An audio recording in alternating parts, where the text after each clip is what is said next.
Hi guys, this is Sylvia from Trident Woman Yoga, and today we will flow in the rhythm of our chest. This is a flow about the chest opening poses, and this time we will take exact time for each pose, so you can do it with me, so you can feel how it is in my sessions. And we are here outside. It's absolutely gorgeous. It's nice breeze, nice air, and it's 97 degrees, so that air really helps today. We might hear some ducks, we might hear some any other flies, but this is nature, and this is what reflects us, and this is exactly what is our heart about. So this is a perfect alignment here. So with that said, before you're gonna start any practice with me, please make sure that you warm up your joints by circulating your shoulders, circulating your palms, your wrist, whatever is needed. I've already done this today. There's going to be a separate video about that as well. But I'm pretty sure if you are a yoga practitioner, you already took care of that. So with that said, let's move forward. We are standing in a position number 2 behind the sling, so sling is behind us. Position number 1 is right aligned with the sling. Position number 2 is step forward. Okay? So then you're gonna grab the middle handles. And it's called hammer grip, but it's a reverse hammer grip because you keep your hands in the back. As you keep your hands in the back, your elbows are straight and you are not bending them. This is the trick about this pose to protect our shoulders. You have to keep your elbows straight. Let's start. Let's begin here. First, shoulders are low, opening up your chest. As you can see, there's a flies here. So let's start it again. Shoulders are low, opening up the chest. Bend your knees and lean forward. As you lean forward here, very important is to push your pelvis down and keep your head straight forward. Many times I repeat in my videos, if we keep our head up, we are in the future. We are dreaming. When we keep our head down, we are in our memories, we are in the past. But when we keep our head straight forward, we are in the present moment, right here, right now, and this is where the heart is. So we will hold this one with breathing through the nose. Deep inhalations and deep exhalations. The hardest part of yoga practice and yoga flowing and poses is to keep that breath even. So here we feel extremely big stretch of our shoulders, but at the same time we open up our hips and our back. Feel relief, our upper back. Keep on breathing through the nose.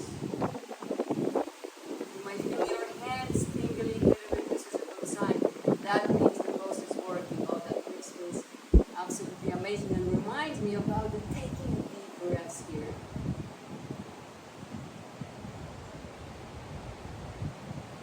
It's a very intense pose, so don't be afraid if you have to come on out.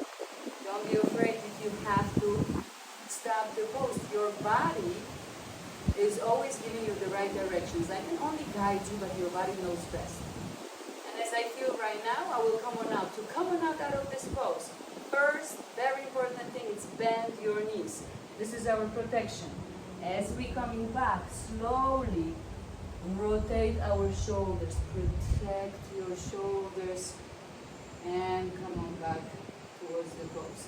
Now we're gonna do a finger spread grip out of our palms, just because we were holding so tight towards that handle. So we are wiggling here a little bit, letting that air, that breeze come in here. Constantly breathing through the nose. Breathing through the nose connects us also with the heart. And now we're stepping back to the second flow and variation of the chest openings we do today. hold the high handles, middle handles the same way as in the previous pose. Keep your hands back the same way. But just because we took the step back, we already know there's going to be a longer distance, which means there's going to be a deeper stretch. Same thing.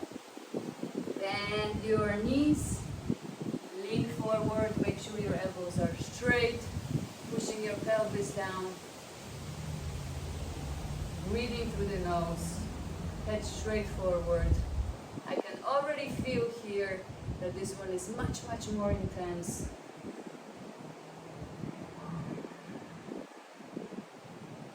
I can feel my back, I can feel my neck, I can feel also my palms here really working. Maybe tuck your belly in, maybe squeeze your glutes a little bit for deeper effect.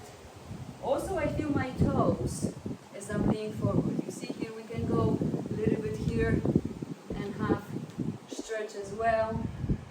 Breathing through the nose. Very important modification here, and as we are gonna do this right now, I can show you, it's also bending your knees and releasing your shoulders here. You don't have to go all the way back here, and then simply bring yourself up, standing up, fingers spread through. Yes? It is much more intense than the first one. Remember to breathe through the nose. Remember to bring yourself back towards the standing pose, towards your posture. It is intense flow. I showed you 2 modifications, how to get out of this pose, and again, always listen into your body. I can guide you only as much, but you know only for yourself, nobody else. Okay, and there's a third variation right here, which I absolutely love. And this one is also intense, and there is a couple of things we can add to the third one that will include a little bit of the ab workout I'll show at the moment that I will come on out of this pose. This one requires placing our right foot or left foot, whichever you feel, but I always go with the right because I'm a right-handed. So right foot goes inside of the sling, so the toes are sticking out. Maybe this way will be better to show. As you can see, my toes are sticking out and sling is right under. Okay, now I jump a little bit back here. This already requires a lot of balance, so don't be surprised if you need to grab anything to hold yourself. So once when you're here, also grab the middle handles, very important. Make sure you're grabbing the middle handles, not the long straps handles, because your face is gonna go first flat down. How do I know that? Because I know. So you're gonna grab the middle handles, prepare yourself, always adjust yourself, align yourself before any pose. Shoulders are low, and it's exactly the same, holding that hands straight forward, straight back with a hammer grip, and elbows are straight. We're also going to bend the knee, and before I'm going to go to this pose, one thing that is very important. This pose requires a lot of trust, just like most of the Sling yoga poses, and shows you where are you with your trust. But what helps is our body, because our body is extremely smart. So when my right foot is inside of the sling, the moment I'm going to lift that left foot will immediately look for the right foot. This is just how our body is intelligent and goes with it. So you have to trust the process and go with it. So hands are back, lean forward just like in the previous one. Lifting, in this case, left foot up. And here you are in the flying angel pose. And it's extremely intense. Always pushing pelvis forward and head up. And here's a little sequence for the core. You can always bend your knees and bring them towards your forehead. Straight up. Bend your knees. Bring them towards your forehead. Straight up. Bend your knees. Bring them towards your forehead. So it's kind of like the embryo pose in the yoga here to hold it for 5, 4, 3, 2, 1. And first, get your one foot, whichever works for you. Rotate your shoulders. Always protect your shoulders. And release your foot out of the swing. Shake it off, shake it off. I always say cha-cha-cha, shake it off your hands. Come back to the natural breathing. This is the hardest part. To bring that breath back. And always, it's good to finish this flow with the palms right on the heart center. The more we're pressing the palms, the more love we show towards ourselves. Chest is open. And this was our chest opening little flow. One of many that we will practice and show on the video. So I hope you enjoyed. And if you did, please press like, make a comment, subscribe to my channel to support my yoga journey. 1 for 4, deep breath.